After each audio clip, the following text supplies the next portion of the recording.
Human के existence और spiritual reality की ट्रू नेचर थॉट्स और लैंग्वेज की बाउंड्रीज से परे है, जिसकी वजह से वर्ड्स कम्युनिकेशन के लिए एक कमजोर लेकिन जरूरी टूल बन जाते हैं। ह्यूमन लाइफ की सबसे गहरी ट्रूथ्स को सिर्फ कॉन्सेप्ट्स में बांधा या कन्फाइन नहीं किया जा सकता। वर्ड्स सिर्फ एक मीडियम है जो उस रियलिटी को बताने की कोशिश करते हैं जिसे कॉन्सेप्ट्स में नहीं पिरोया जा सकता। क्योंकि लैंग्वेज की अपनी एक लिमिटेशन होती है, इसलिए इन गहरी ट्रूथ्स को एक्सप्रेस करने वाले वर्ड्स को बहुत टाइटली नहीं पकड़ना चाहिए, बल्कि इन्हें वर्ड्स के बीच मौजूद खाली जगहों का एक टेम्पोररी और इम्परफेक्ट ट्रांसलेशन समझना चाहिए। इस रियलिटी का असली एक्सपीरियंस तजुर्बे से होता है, न कि सिर्फ इंटेलेक्ट लगाने से। इसका मतलब यह है कि अगर वर्ड्स दिल को न छुएं तो बिना किसी कंसर्न के उन्हें जाने दिया जा सकता है। जब रियलिटी हमारी एक्सपेक्टेशन से टकराती है तो जो फ्रिक्शन पैदा होती है वही पेन या सफरिंग है, और यही फ्रिक्शन हमारे अंदरूनी और स्पिरिचुअल बदलाव के लिए एक बहुत बड़े ट्रिगर का काम करती है। लाइफ के बड़े बदलावों, खासकर मौत के जर्नी से गुजरने के लिए लाइफ के पर्पस की साफ समझ होना बहुत जरूरी है। लाइफ की असली वैल्यू सिर्फ प्लेजर या खुशी के एक्सपीरियंसेस से नहीं जुड़ी है। अक्सर बहुत गहरी सफरिंग के द्वार से ही इनक्रेडिबल और गहरा ग्रोथ निकल कर आता है। सफरिंग अपने आप में किसी सिचुएशन की नेचर नहीं होती, बल्कि यह असल रियलिटी और उस रियलिटी के बारे में हमारे दिमाग में बने रिजिड पर्सपेक्टिव के बीच की सीधी टक्कर का रिजल्ट होती है। जब दुनिया हमारी पहले से तय एक्सपेक्टेशंस पर खरी नहीं उतरती, तो इस मिसमैच से डिस्कम्फर्ट पैदा होता है, क्योंकि यह सफरिंग रियलिटी के बजाय हमारे पर्सपेक्टिव से पैदा होती है। इसलिए अपने एग्जिस्टेंस के मायने को बदलने से पेन का एक्सपीरियंस गहरे पर्सनल चेंज के एक कारगर टूल में बदल जाता है। बहुत ज्यादा फिजिकल कमी या गरीबी को सिर्फ कंफर्ट और पैसे के पर्सपेक्टिव से देखने पर बहुत ज्यादा हॉरर और पिटी पैदा होता है, जो इसे झेल रहे लोगों की स्पिरिचुअल रियलिटी को छिपा देता है। बनारस में हिंदू परंपरा के मुताबिक सबसे बड़ी स्पिरिचुअल फुलफिलमेंट इसी शहर में मरने और अपनी राख को गंगा में बहाने से मिलती है। यह एक ऐसा काम है जिसके बारे में माना जाता है कि यह स्पिरिचुअल फ्रीडम या मोक्ष दिलाता है। यह बिलीफ लाइफ के आखिरी पड़ाव पर अनगिनत लोगों को यहां खींच लाता है, जिनमें से बहुत से लोग एब्सोल्यूट गरीबी और जर्जर फिजिकल हालत में जी रहे होते हैं, जिनके पास एक लंगोटी और अपने फ्यूनरल के खर्च के अलावा कुछ नहीं होता। जब वेस्टर्न कंफर्ट्स और वेल्थ में डूबा कोई इंसान इस रियलिटी का सामना करता है, तो उसे ओवरवेलमिंग हॉरर और गहरा पिटी महसूस होता है। वेल्थ से प्रोटेक्टेड लाइफ और मौत की कगार पर खड़े भिखारियों की रॉ, बिना किसी शील्ड वाली रियलिटी के बीच का यह बड़ा फर्क इंसान को उस सिचुएशन से दूर भागने पर मजबूर कर देता है। इस एक्सट्रीम फिजिकल सफरिंग को प्रोसेस न कर पाने की वजह इन साथी इंसानों को सिर्फ एक मटेरियलिस्टिक लेंस से देखना है, जो उनके अंदरूनी स्पिरिचुअल स्टेट को पहचानने से रोक देता है। गहरी स्पिरिचुअल ट्रेनिंग सफरिंग को देखने का पर्सपेक्टिव पूरी तरह से पलट देती है, और यह दिखाती है कि जो लोग फिजिकल तौर पर डेस्टिट्यूट हैं लेकिन स्पिरिचुअल तौर पर मजबूत हैं, उनके पास एक ऐसा गहरा फुलफिलमेंट होता है जो वेल्थ वालों के भटके हुए सफर पर पिटी करता है। स्पिरिचुअल फिलॉसफी और मेडिटेशन में गहराई से उतरने पर लाइफ और डेथ को देखने का पूरा फ्रेमवर्क ही बदल जाता है। जब इस अवेकन्ड पर्सपेक्टिव के साथ कोई बनारस में मरते हुए लोगों के पास लौटता है, तो वहां खुद पर पिटी खाने, फ्रस्ट्रेशन और प्लीडिंग के वो भाव नहीं मिलते जिनकी एक्सपेक्टेशन की जाती है। इसके बजाय लाइफ के आखिरी पड़ाव पर खड़े उन लोगों की आंखों से एब्सोल्यूट फुलफिलमेंट और सिक्योरिटी झलकता है। एक बड़ा रिवर्सल नजर आता है। अपनी स्पिरिचुअल डेस्टिनेशन के पक्के बिलीफ में डूबे हुए वो मरते हुए लोग फिजिकल तौर पर सेहतमंद और वेल्थी लोगों को गहरे पिटी के साथ देखते हैं। वे वेल्थी इंसान को एक ऐसे लॉस्ट वॉन्डरर की तरह पहचानते हैं जिसका किसी असली पर्पस या डेस्टिनेशन से कोई नाता नहीं है।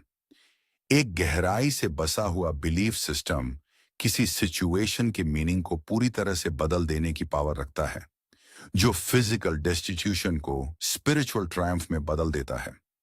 बहुत ही कम खाने पीने पर जिंदा रहने वाले लोग अक्सर यूनिवर्स के साथ एक ऐसा हार्मोनियस अलाइनमेंट बनाकर रखते हैं जो अमीरों की वेलबींग से भी कहीं बढ़कर होता है। इस रियलिटी को पहचानने से मटेरियल सुपीरियॉरिटी का एरोगेंस टूट जाता है और लाइफ और डेथ के कॉन्शियस प्रोसेस से जुड़ी गहरी डिग्निटी सामने आती है। अर्थली सक्सेस और बड़ी इंटेलेक्चुअल डिग्रियां अक्सर एक गहरे अंदरूनी स्पिरिचुअल एम्प्टीनेस को भरने में फेल रहती हैं, जिसे हमारा समाज गलती से किसी इंसान की इंडिविजुअल पैथोलॉजी समझ लेता है। करियर और पढ़ाई लिखाई के सबसे ऊंचे पीक को छू लेना, जो कि पूरी तरह से आंकड़ों और साइंटिफिक तरीकों पर टिका होता है, इनर फुलफिलमेंट की कोई गारंटी नहीं देता। यहां तक कि जब कल्चरल सक्सेस के इस खेल को परफेक्टली खेला जाता है, तब भी एक चुभने वाली मैलेज और गहरी अनईजीनेस बनी रह सकती है। आज के मॉडर्न कल्चर में इस गहरी स्पिरिचुअल बेचैनी को गलत तरीके से एक पर्सनल फॉल्ट या साइकोलॉजिकल न्यूरोसिस मान लिया जाता है। दुनिया के तय किए गए ग्रेटिफिकेशन पैटर्न्स में फिट न बैठ पाने को एक सिकनेस के तौर पर देखा जाता है, जबकि असल में यह सोल का वह इशारा है कि वह इस भारी मटेरियल और इंटेलेक्चुअल अबंडेंस के बीच भी स्टाव कर रही है। अंदर की स्पिरिचुअल डिस्कम्फर्ट को इलाज के मोहताज किसी सिकनेस के बजाय जागने की एक कॉल समझकर उसे ऑनर करना एक ऐसे गहरे जर्नी की शुरुआत करता है जो लाइफ और डेथ के साथ इंसान के रिश्ते को परमानेंटली बदल देता है। सोल को समाज के तय किए गए ग्रेटिफिकेशन पैटर्न्स में ढालने के लिए फोर्स करने की कोशिश एक फ्यूटाइल एफर्ट है, जो अक्सर डिस्ट्रक्टिव आदतों की तरफ ले जाती है। जब इंसान की कॉन्शियसनेस बदलती है, चाहे वह बाहरी सब्सटेंसेस से हो या खुद में गहराई से इंट्रोस्पेक्शन करने पर, तो यह साफ हो जाता है कि अंदर की मलेज कोई पैथोलॉजी नहीं है, बल्कि हमारे सेल्फ का एक गहरा हिस्सा है जो जागने की कोशिश कर रहा है। गलत या सही के इस इंट्यूटिव एहसास को ऑनर करने से लाइफ अपने आप अपना रास्ता रीओरिएंट कर लेती है। अंदर की इस गाइडेंस को सुनने से इंसान बंधे बंधाए एकेडमिक ढांचों से निकलकर एक खुले स्पिरिचुअल फिलॉसफी की तरफ खींचा चला जाता है। यह जर्नी यूनिवर्स को देखने के पर्सपेक्टिव को पूरी तरह शिफ्ट कर देता है, इंसान की आइडेंटिटी के डेफिनेशन को जड़ से हिला देता है और मौत के डर को लाइफ की एक कॉन्शियस समझ में ट्रांसफॉर्म कर देता है।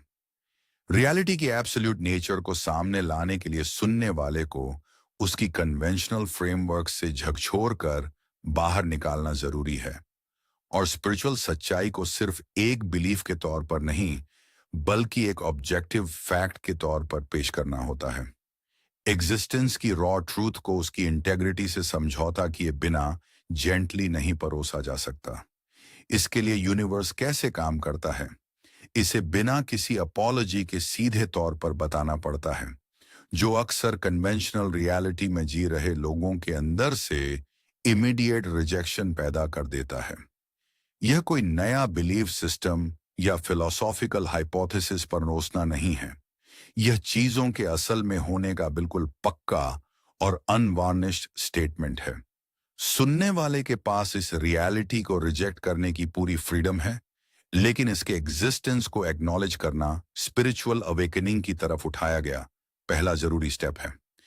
ह्यूमन आइडेंटिटी कोई एक तय स्टेट नहीं है, बल्कि यह कई परतों वाला एक मैट्रिक्स है, जहां हमारी कॉन्शियसनेस ग्रोस फिजिकल फॉर्म्स को देखने से लेकर गहरे साइकोलॉजिकल और एस्ट्रल ढांचों को पहचानने तक शिफ्ट हो सकती है। एक इंसान असल में साइकिक कैरेक्टरिस्टिक्स का एक खास सेट है, एक स्पिरिचुअल प्रोग्राम जो एक ह्यूमन पर्सनालिटी में जन्म लेकर सामने आता है, और यह पर्सनालिटी एक फिजिकल बॉडी के खोल में बंद होती है। जब कॉन्शियसली इस्तेमाल किया जाए तो ह्यूमन लाइफ के एक्सपीरियंसेस जागने के लिए डिलिबरेट व्हीकल्स की तरह काम करते हैं। साथ ही इंसानों को देखने का परसेप्शन कई चैनल्स वाले एक डायल पर काम करता है। पहले चैनल पर सेट करने से सिर्फ फिजिकल बॉडी दिखाई देती है, जो लोगों को उनके बाहरी मटेरियल एट्रीब्यूट्स के हिसाब से बांटती है। डायल को दूसरे चैनल पर घुमाने से साइकोलॉजिकल प्लेन सामने आता है, जहां रियलिटी का पैमाना इंसान के पर्सनैलिटी ट्रेट्स, न्यूरोसिस और इमोशनल स्टेट से तय होता है। डायल को तीसरे चैनल पर घुमाने से असल एस्ट्रल आइडेंटिटी सामने आती है, जो लोगों को और भी गहरे आर्केटाइपल ढांचों के हिसाब से बांटती है। डायल का हर घुमाव हमारे परसेप्शन को सुपरफिशियल डिफरेंसेस से दूर ले जाता है और इंसान की अंडरलाइंग एनर्जेटिक रियलिटी के करीब ले जाता है। पर्सनल आइडेंटिटी से परे सोल है, जो एक सिंगुलर यूनिवर्सल अवेयरनेस में घुल जाती है और आखिर में उस इनकंसीवेबल फॉर्मलेस वॉइड में समा जाती है जो हर क्रिएशन से पहले का है। एस्ट्रल प्लेन से परे परसेप्शन का अगला शिफ्ट सोल को दिखाता है। इस लेवल पर किसी दूसरे इंसान की आंखों में झांकने पर एक ऐसा बीइंग नजर आता है जो बिल्कुल अपने जैसा है, बस कुछ वक्त के लिए एक अलग साइकोलॉजिकल और फिजिकल पैकेजिंग में बंद है। परसेप्शन को और आगे धकेलने पर इंडिविजुअल सेपरेशन पूरी तरह टूट जाता है। इस प्लेन पर सिर्फ एक ही सिंगुलर अवेयरनेस है जो अनगिनत फॉर्म्स में सामने आ रहा है, जिसका मतलब है कि इंसान बस खुद को ही देख रहा है। परसेप्चुअल डायल का आखिरी घुमाव सारी फॉर्म्स, डायल्स और ऑब्जर्वर्स को पूरी तरह डिसॉल्व कर देता है। यह उस वॉइड का रेल्म है जो हर वाइब्रेशन, हर वर्ड्स और हर फॉर्म के बनने से पहले का अल्टीमेट सोर्स है। बिल्कुल एब्सोल्यूट नथिंगनेस की एक ऐसी हालत जिसे न कंसीव किया जा सकता है, न बयां किया जा सकता है, और जिससे हर चीज पैदा होती है। आइडेंटिटी ही इंसान की रियलिटी तय करती है। खुद को अलग अलग फॉर्म्स में सामने आने वाले उस इटर्नल वॉइड के तौर पर पहचानने से लाइफ का नजरिया एक ऐसे टेम्पररी असाइनमेंट में बदल जाता है जिसका मकसद फिजिकल बॉडी को छोड़ने से पहले अपने कर्मा का हिसाब किताब पूरा करना है। कोई आइडेंटिटी चुनना असल में रियलिटी का एक खास चैनल चुनने जैसा है। खुद को सिर्फ एक मिडिल एज फिजिकल बॉडी या किसी खास साइकोलॉजिकल ट्रेट से जोड़ लेना हमारी कॉन्शियसनेस को एग्जिस्टेंस के सबसे ग्रोस प्लेन्स में ट्रैप कर देता है।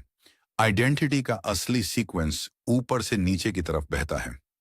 वह वॉइड एक वन की फॉर्म में आता है, जो फिर बहुत सारों में बंट जाता है, और फिर वह एक एस्ट्रल, साइकोलॉजिकल और फिजिकल बॉडी के जरिए रिजॉल्व करने के लिए कुछ खास साइकिक फैक्टर्स को ओढ़ लेता है।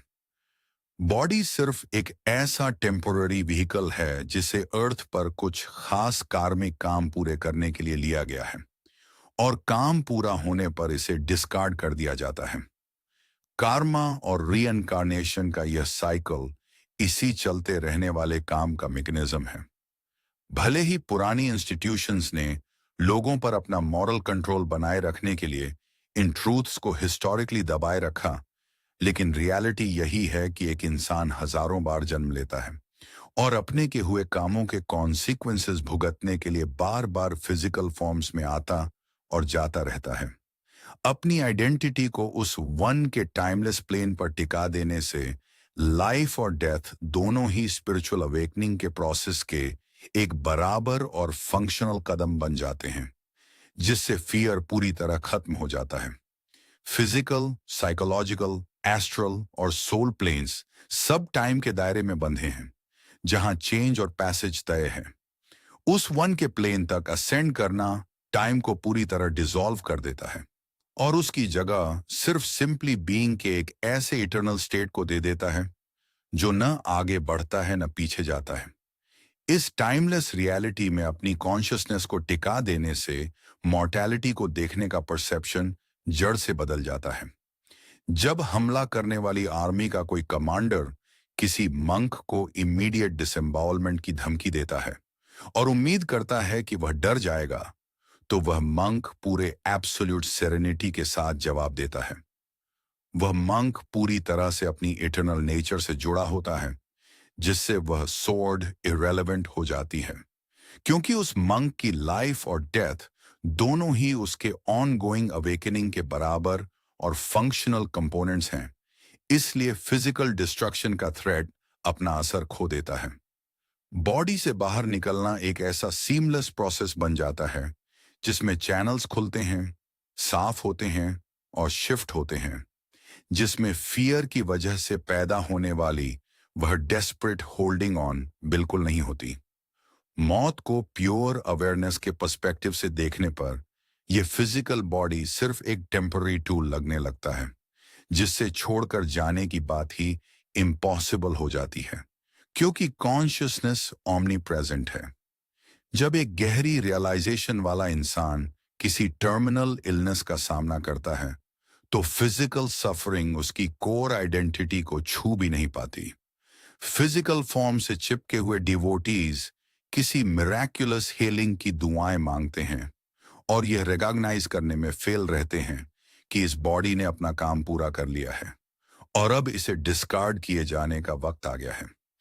एक अवेकेंड माइंड के लिए बॉडी के खत्म होने का मतलब कहीं जाना या डिसअपियर होना नहीं है, क्योंकि इंसान का ट्रू सेल्फ ओमनी प्रेजेंट है और वह किसी फिजिकल बाउंड्रीज में कन्फाइंड नहीं है। इसलिए मौत के बाद कहीं जाने का आइडिया ही इलॉजिकल है।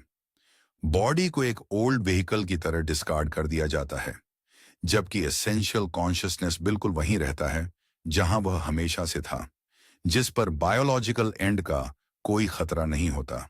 आज का मेडिकल सिस्टम अपने आप में मौत को डिनाई करता है, जबकि कंपैशनेट और साइकोलॉजिकली अवेयर एनवायरनमेंट्स मौत के सफर को फियर और सप्रेशन से बाहर निकलने का मौका देते हैं। आज का मॉडर्न मेडिकल प्रोफेशन लाइफ के एक टेम्पल की तरह स्ट्रक्चर्ड है, जो हर मौत को एक एब्सोल्यूट फेलियर मानता है। सोचने का यह पैराडाइम मौत के सफर को एक ऐसी हिस्टेरिकल डिनायल की हालत में धकेल देता है, जहां मेडिकल स्टाफ और घर वाले अपने खुद के टेरिफाइंग फियर्स को मरने वाले इंसान पर प्रोजेक्ट कर देते हैं और उन्हें ठीक उस वक्त प्रोफाउंडली आइसोलेटेड छोड़ देते हैं जब उन्हें कंपैशनेट कनेक्शन की सबसे ज्यादा जरूरत होती है। हॉस्पिस मूवमेंट इसी विक्टोरियन सप्रेशन को तोड़ने का काम करता है और मौत को इंस्टीट्यूशनल अंधेरे से बाहर निकालता है। मौत के प्रोसेस को नॉर्मलाइज करके बिल्कुल वैसे ही जैसे बर्थ को स्टेरल आइसोलेशन से वापस लाया गया था, हॉस्पिस एक ऐसा माहौल बनाता है जो साइकोलॉजिकली ह्यूमेन है। ये लोगों को मरने वालों के साथ एक कंपैशनेट लिसनर की तरह बैठने की ट्रेनिंग देता है, जो डिनायल की दीवार को इफेक्टिवली गिरा देता है और बिना किसी पैनिक के इस नेचुरल ट्रांजिशन की रियलिटी को एक्नॉलेज करने का रास्ता खोलता है। मरने वालों के लिए ट्रू स्पिरिचुअल सपोर्ट का मतलब अपने अंदर एक एब्सोल्यूट और फियरलेस पीस बनाए रखना है, ताकि एक ऐसा स्पेशियस एनवायरनमेंट बने जहां मरने वाला इंसान अपनी फिजिकल आइडेंटिफिकेशन को छोड़कर टाइमलेसनेस को छू सके। जो लोग मौत को स्पिरिचुअल अवेकनिंग के लिए एक डायरेक्ट व्हीकल मानते हैं, उनके लिए फियर के मामले में पूरी तरह से ट्रांसपेरेंट होना जरूरी है।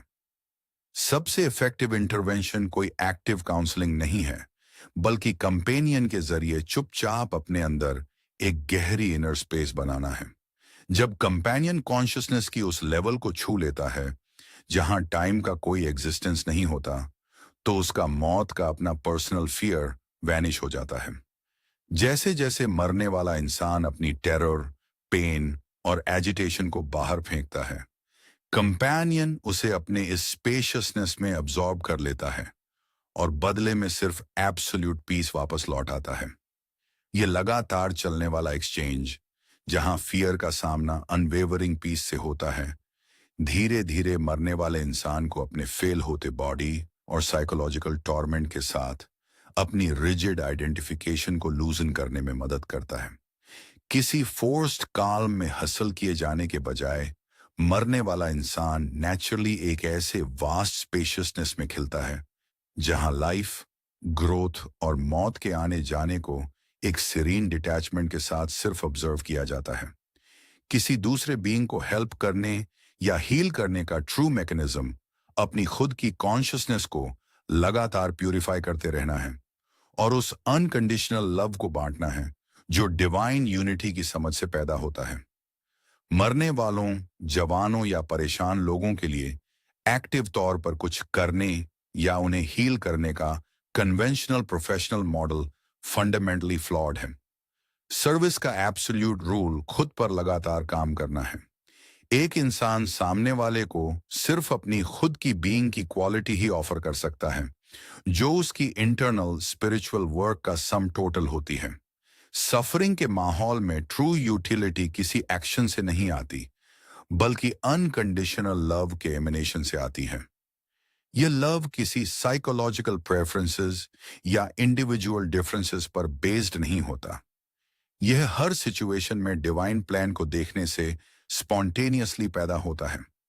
प्योर अवेयरनेस की इस स्टेट में टिके रहने से इंसान की सिर्फ प्रेजेंस ही हीलिंग मैकेनिज्म बन जाती है। बहुत इंटेंस इमोशनल एक्सपीरियंसेस के आसपास स्पेशियस अवेयरनेस का एक छोटा सा मार्जिन बनाए रखना इंसान को सफरिंग के साथ टोटल आइडेंटिफिकेशन से बचाता है और स्पिरिचुअल इक्विनिमिटी कायम रखता है। हर एक मोमेंट, चाहे वह कंफर्ट का हो या डिस्कंफर्ट का, अवेकनिंग के लिए एक डायरेक्ट व्हीकल का काम करता है। जब इंटेंस एक्सपीरियंसेस सामने आते हैं, जैसे प्रोफाउंड डिप्रेशन या फैसिनेशन, तो इंस्टिंक्ट होती है कि हम उसमें पूरी तरह इमर्स हो जाएं और उस इमोशन को एक घने क्लाउड की तरह हमारी पूरी कॉन्शियसनेस पर छा जाने दें। लेकिन इंटेंशनली उस एक्सपीरियंस के आसपास थोड़ा सा स्पेशियसनेस छोड़ना, यानी खुद को उस क्लाउड के बजाय उस एक्सपेंसिव ब्लू स्काई से जोड़कर देखना, उस इमोशन के साथ हमारे रिश्ते को फंडामेंटली बदल देता है। यह बदलाव हमारी इंटरनल डायलॉग को टोटल एंट्रैपमेंट की हालत से निकालकर ऑब्जर्वेशन की स्टेट में ले आता है। इस मिनट डिस्टेंस को बनाए रखने से सबसे क्रशिंग डिप्रेशन में भी ह्यूमर की सेंस और पर्सपेक्टिव बची रहती है। ये उस एक्सपीरियंस के अंदर ढल जाने के बजाय उस स्पेस में रेस्ट करने की प्रैक्टिस है जो उस एक्सपीरियंस को कंटेन करता है। डिजायर सिस्टम से खुद को डिटैच कर लेने से इंसान लाइफ के फ्लक्चुएशंस को प्योर इक्वानिमिटी के साथ ऑब्जर्व कर पाता है और दुनिया पर अपनी अनमेट नीड्स को प्रोजेक्ट करने से बनी डिस्टॉर्टेड रियलिटी से बच निकलता है। कॉन्शियसनेस की मिस्टिकल स्टेट अर्थली ड्युअलिटीज, लॉस और गेन, फेम और शेम, प्लेजर और पेन को एब्सोल्यूट इक्वालिटी के साथ ट्रीट करती है। आम ह्यूमन प्रेडिकेमेंट यह है कि इंसान इस इक्वानिमिटी को रेजिस्ट करता है क्योंकि इसके लिए उसे अपनी पर्सनल मेलोड्रामा के ड्रामेटिक हाइज और लोस को छोड़ना पड़ता है।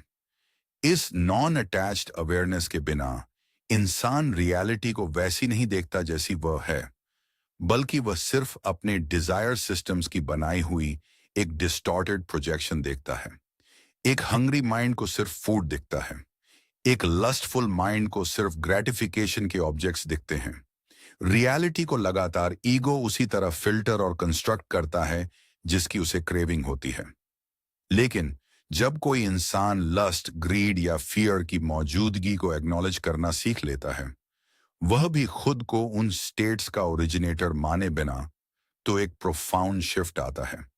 तब इंसान इटर्नल आई एम में रेस्ट करता है और अपने एजिंग बॉडी और साइकोलॉजिकल स्टॉर्म्स को सिर्फ गुजरते हुए ऑब्जर्व करता है।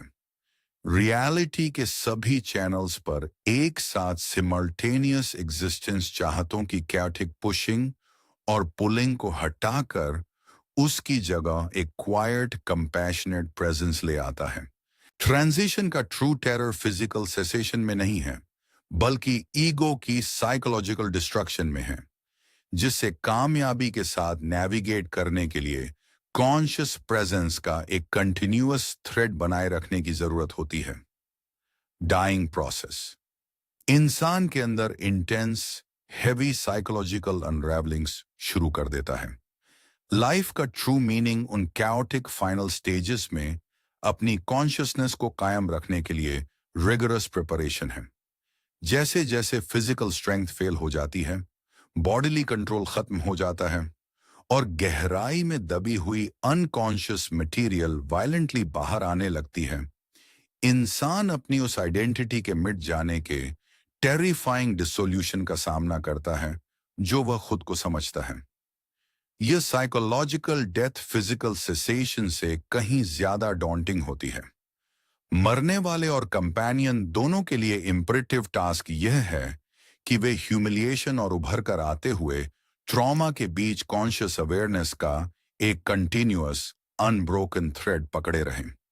जब इस थ्रेड को मजबूती से थामे रखा जाता है तो मरने वाला इंसान अपने फेडिंग ईगो से क्लिंग करना छोड़ देता है।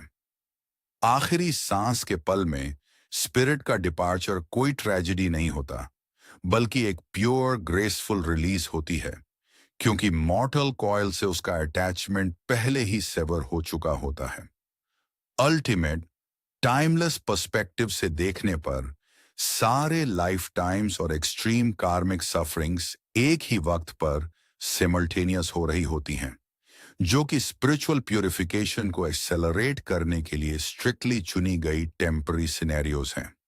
रीइंकार्नेशन का साइकिल कुछ खास कार्मिक कंडीशंस को एक्सपीरियंस करने की नेसेसिटी से चलता है।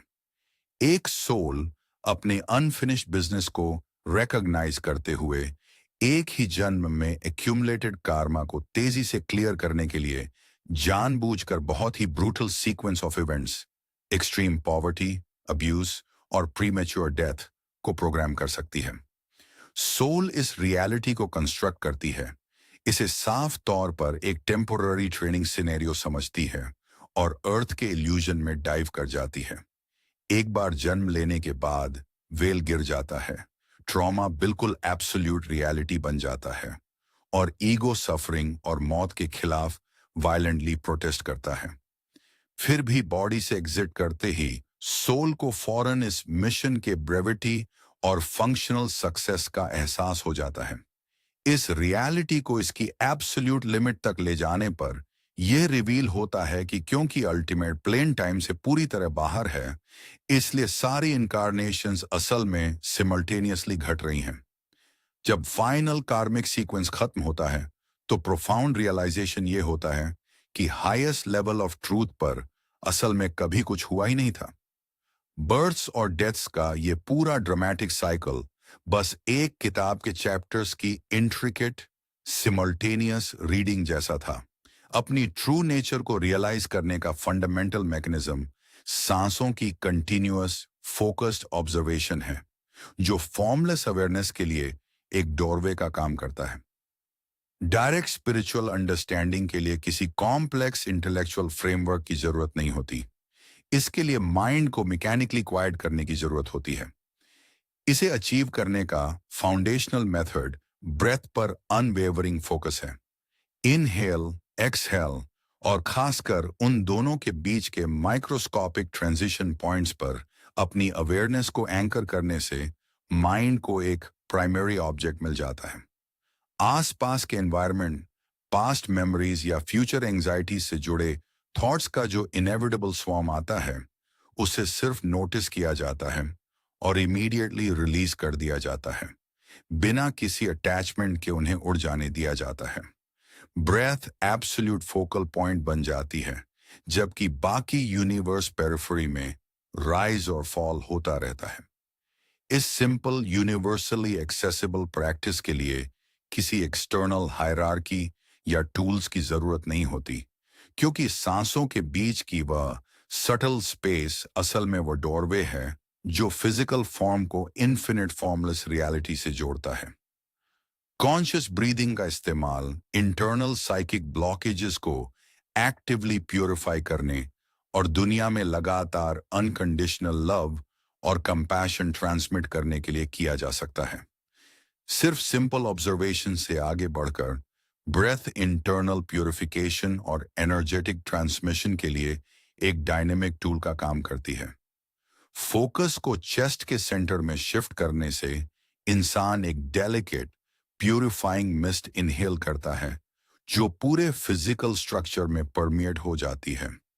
एक्सहेल का इस्तेमाल फिर accumulated psychological density, tightness, pain, loneliness और फियर को एक्सपेल करने के लिए किया जाता है। ये प्रोसेस एक इंटरनल सॉल्वेंट की तरह काम करता है, जो उस हेवी इमोशनल डिब्री को डिसलॉज कर देता है जो ट्रू अवेयरनेस को ऑब्स्ट्रक्ट करता है। एक बार जब इंटरनल स्पेस काफी हद तक क्लियर हो जाता है तो इंसान एनर्जी डायरेक्टर का रोल अस्यूम कर लेता है। Incoming breath absolute purity draw करती है और आउटगोइंग ब्रेथ को इंटेंशनली फिजिकल, साइकोलॉजिकल या स्पिरिचुअल सफरिंग झेल रहे सभी बीइंग्स की तरफ प्रोफाउंड कंपैशन की फोर्स के तौर पर डायरेक्ट किया जाता है।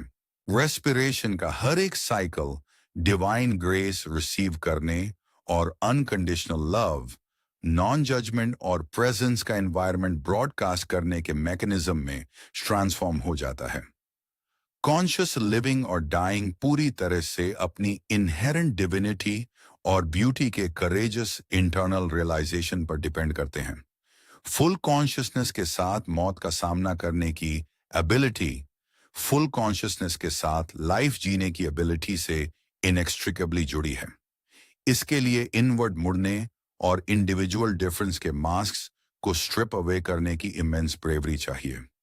साइकोलॉजिकल न्यूरोसिस और फिजिकल फॉर्म्स के पीछे ब्यूटी, लव और प्योर अवेयरनेस का एक इम्यूटेबल कोर छुपा है। किंगडम ऑफ हेवन को लेकर क्राइस्ट की टीचिंग्स और इनहेरेंट बूढ़ा का असर्शन बिल्कुल इसी इंटरनल रियलिटी की तरफ आइडेंटिकल पॉइंटर्स हैं। कोई इंसान तब तक किसी दूसरे के लिए लिबरेटिंग फोर्स नहीं बन सकता जब तक उसने फंडामेंटली अपनी इनहेरेंट डिग्निटी और डिविनिटी को एक्सेप्ट नहीं कर लिया है। स्पिरिचुअल एग्जिस्टेंस के लिए foundational directive relentless self work, deep self compassion और अपनी इंटरनल ब्यूटी की एब्सोल्यूट अलाउंस है, जिससे बाकी सारी स्पिरिचुअल कैपेसिटीज नेचुरली फ्लो होती हैं। फिजिकल अर्थ एग्जिस्टेंस के कई प्लेन्स में से सिर्फ एक है जो खास तौर पर उन सोल्स के लिए एक ग्रोस ट्रेनिंग ग्राउंड का काम करती है जिन्हें स्पेसिफिक हेवी कार्मिक हिंड्रेंसेस को बर्न ऑफ करना होता है। रियलिटी फिजिकल यूनिवर्स से परे एग्जिस्टेंस के मल्टीपल लेयर्ड प्लेन्स से मिलकर बनी है। अर्थ का फिजिकल प्लेन एक highly specific abrasive training ground की तरह ऑपरेट करता है। सोल्स यहां रैंडमली अराइव नहीं करती, वे इस स्पेसिफिक प्लेन पर इसलिए जन्म लेती हैं क्योंकि वे 5 प्राइमरी हिंड्रेंसेस में से किसी एक को हार्बर करती हैं: लस्ट और ग्रीड, हेट्रेड, एजिटेशन, इनर्शिया या डाउट। फिजिकल एग्जिस्टेंस की gross dense nature in specific karmic knots को प्यूरिफाई करने के लिए जरूरी फ्रिक्शन प्रोवाइड करती है। अगर किसी सोल के पास ये स्पेसिफिक हिंड्रेंसेस नहीं होती हैं तो वे डिफरेंट सटलर प्लेन्स पर इनकारनेट करते हैं, जिन्हें अक्सर हेवनली रेल्म्स कहा जाता है। अल्टीमेटली सारी प्लेन्स, चाहे वे ग्रोस हों या सटल, सिर्फ डिजायर सिस्टम्स के प्रोजेक्शंस द्वारा कंस्ट्रक्ट किए गए एनवायरनमेंट्स हैं जो उनमें रहने वाले बीइंग्स के ऑनगोइंग कार्मिक प्रोग्रेशन को फैसिलिटेट करते हैं। जहां साइकेडेलिक्स जैसे एक्सट्रीम मेथड्स रिजिड माइंड्स को स्पिरिचुअल रियलिटीज के लिए वायलेंटली ओपन कर सकते हैं, वहीं ट्रेडिशनल साइकोथेरेपी ह्यूमन पर्सनालिटी की फंक्शनल हेल्थ बनाए रखने के लिए एक यूजफुल, भले ही सेकेंडरी टूल बनी हुई है। रियलिटी के रिजिड एकेडमिक मॉडल्स में बहुत ज्यादा इंक्रस्टेड लोगों के लिए साइकोट्रोपिक केमिकल्स जैसे रेडिकल इंटरवेंशंस अक्सर ईस्टर्न मिस्टिकल ट्रेडिशंस तक ब्रेक थ्रू करने के लिए नेसेसरी कैटलिस्ट होते हैं। हालांकि जैसे जैसे कल्चरल एनवायरनमेंट स्पिरिचुअल पैराडाइम्स को ज्यादा सपोर्ट करने वाले बन रहे हैं, यंगर जनरेशन्स के लिए शायद अब ऐसे एक्सट्रीम मेजर्स की जरूरत न पड़े। स्पिरिचुअल एवोल्यूशन के ब्रॉडर स्कोप में हर एक्सपीरियंस, चाहे वह उस वक्त कितना भी एक्सक्रूशिएटिंग क्यों ना हो, आखिर में अपनी फंक्शनल यूटिलिटी रिवील कर ही देता है। ट्रेडिशनल साइकोथेरेपी पर्सनालिटी के लिए प्रैक्टिकल मेंटेनेंस का काम करती है, बिल्कुल किसी व्हीकल के बॉडी रिपेयर वर्क की तरह। साइकोलॉजिकल कंटेनर को ऑनर करना जरूरी है, लेकिन यह बीइंग का अल्टीमेट एसेंस नहीं है। जैसे जैसे आइडेंटिटी प्योर अवेयरनेस की तरफ शिफ्ट होती है, डीपली इनग्रेन्ड न्यूरोसिस वैनिश नहीं होती, बल्कि उनके साथ आइडेंटिफिकेशन ब्रेक हो जाता है। वे डिबिलिटेटिंग प्रॉब्लम्स से ट्रांसफॉर्म होकर इरेलेवेंट लेकिन फैमिलियर कंपेनियंस बन जाती हैं, जो इनकार्नेशन का यूनिक फ्लेवर डिफाइन करती हैं। जेन्युइन क्रिएटिविटी किसी साइकोलॉजिकल न्यूरोसिस या इंटेलेक्चुअल एफर्ट से स्टेम नहीं होती, बल्कि यह प्योर टाइमलेस अवेयरनेस में ड्रॉप होने और यूनिवर्स के परफेक्शन को फिजिकल फॉर्म में ट्रांसलेट करने से आती है। वेस्टर्न पैराडाइम क्रिएटिविटी को साइकोलॉजिकल टर्मोइल और न्यूरोसिस से लिंक करके फंडामेंटली मिसअंडरस्टैंड करता है। ट्रू क्रिएटिव जीनियस, जैसी बाक और आइंस्टाइन में थी, एक एंटायरली डिफरेंट मैकेनिक पर ऑपरेट करती है। यह इंटेलेक्चुअल कंस्ट्रक्शन का एक्ट नहीं है, बल्कि कॉन्शियसनेस के एक हायर इंट्यूटिव प्लेन से ट्यून इन करने का प्रोसेस है, जहां यूनिवर्स के लॉज और परफेक्ट हार्मनी टाइम से बाहर पहले से एग्जिस्ट करते हैं। क्रिएटर इस मिस्टिकल स्पेस में एंटर करता है, कंप्लीट रियलिटी को रिमेंबर या परसीव करता है, और बस उसे ट्रांसक्राइब करने के लिए फिजिकल प्लेन पर रिटर्न करता है। पूरा यूनिवर्स इंटरनली एग्जिस्ट करता है। जैसे ही इंसान बॉडी और पर्सनैलिटी के डिटर्मिनिस्टिक लॉ से आइडेंटिफाई करना सीज करता है, वह प्योर अवेयरनेस के साथ मर्ज हो जाता है। इस स्टेट से हर मंडेन एक्शन, चलना, बर्तन धोना, लिखना, एक फ्लॉलेस क्रिएटिव एक्सप्रेशन बन जाता है, क्योंकि इंडिविजुअल यूनिवर्स के फ्लो के साथ एब्सोल्यूट अनऑब्स्ट्रक्टेड अलाइनमेंट में एक्ट कर रहा होता है। चाक्रास असल में स्पिरिचुअल ट्रांसफॉर्मेशन और डिवाइन के साथ यूनिटी अचीव करने के लिए मौजूद कई इक्वली वैलिड रूट्स में से सिर्फ एक कंसेप्चुअल फ्रेमवर्क और एनर्जेटिक मेथड है।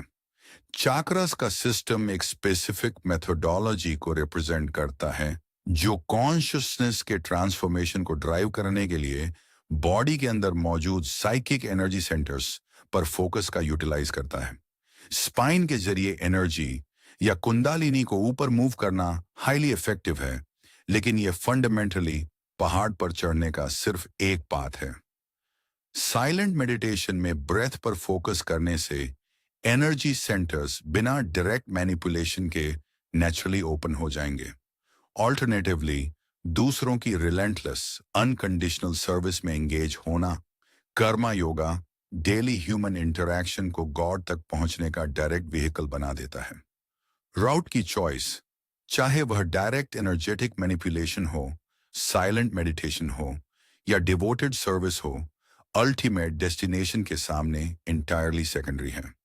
सारे पाथ्स जब डिवोशन के साथ परस्यू किए जाते हैं, तो वे फुल स्पिरिचुअल अवेकनिंग तक पहुंचने के लिए ब्यूटीफुल और फंक्शनली आइडेंटिकल मैकेनिज्म्स हैं।